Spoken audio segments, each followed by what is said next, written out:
Hello friends, welcome back to VS vlogs. तर कसे आहात सर्वजण? होप सो सगळे मजेत असाल. तर आज मी बनवणार होते रव्याचा झटपट उत्तप्पा.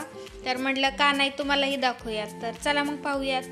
इथे घेतली आहे मी 1 वाटी रवा आणि रव्याला हे चाळून घेतलं आहे आणि त्याच वाटीने अर्धा वाटी हे दही घेतलेलं आहे.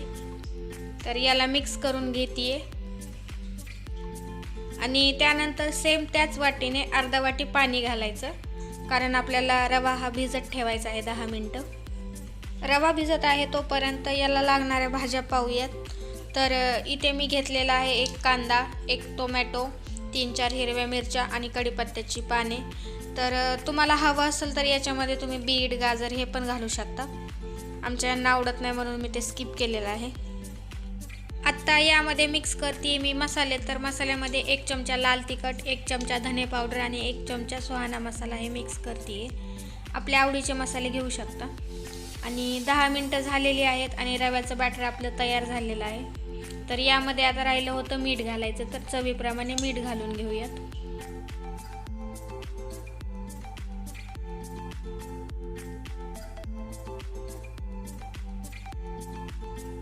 तर बॅटरची कन्सिस्टन्सी ही जरा घट्ट वाटते मला, म्हणून मी यामध्ये थोडंसं पाणी घालते.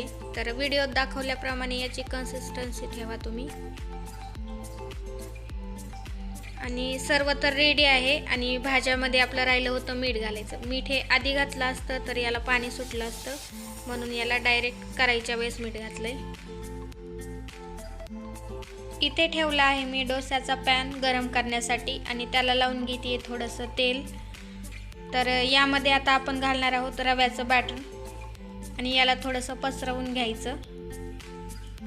पसरवून झाल्यानंतर आपण ज्या भाज्या कट करून ठेवल्या होत्या त्या यावर घालून घ्यायच्या आणि वरतून असं प्रेस करायचं थोडंसं, त्यामुळे त्या भाज्या व्यवस्थित चिकटल्या जातील. आणि उत्तप्पा हा दोन्ही साईडने व्यवस्थित खरपूस रंग येईपर्यंत भाजून घ्यावा. तर उत्तप्पा रेडी झालेला आहे. व्हिडिओ कसा वाटला हे नक्की कमेंटमध्ये सांगा. भेटूया पुढच्या व्हिडिओमध्ये. तोपर्यंत बाय बाय.